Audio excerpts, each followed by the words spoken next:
রহমানির রাহিম। আমি দবির হাসান আমার ইউটিউব চ্যানেলে নতুন একটা ব্লগ নিয়ে আপনাদের মাঝে হাজির হয়েছে।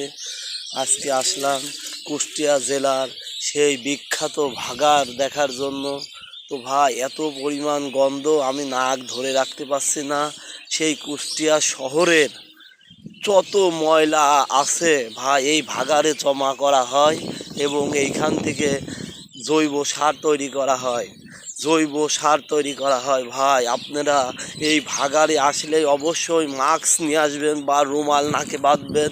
আমি কিন্তু একটা মুহূর্তেও দাঁড়িয়ে থাকতে পারছি না ভাই, ভিডিওটা করি আপনাদের জন্য। এত কষ্ট করে আমার চ্যানেলটা সাবস্ক্রাইব করবেন। এত গন্ধ ভাই, এই ভাগাড়, সেই বিখ্যাত ভাগাড়, কুষ্টিয়া জেলার ঐতিহ্যবাহী ভাগাড় মামা, আপনাদের জন্য আমি এই ভিডিওটা নিয়ে হাজির হয়েছি। ভালো লাগলে অবশ্যই আমার চ্যানেলটা সাবস্ক্রাইব করবেন, লাইক শেয়ার কমেন্ট করতে ভুলবেন না। আল্লাহ হাফেজ এভরিবডি, বাই বাই।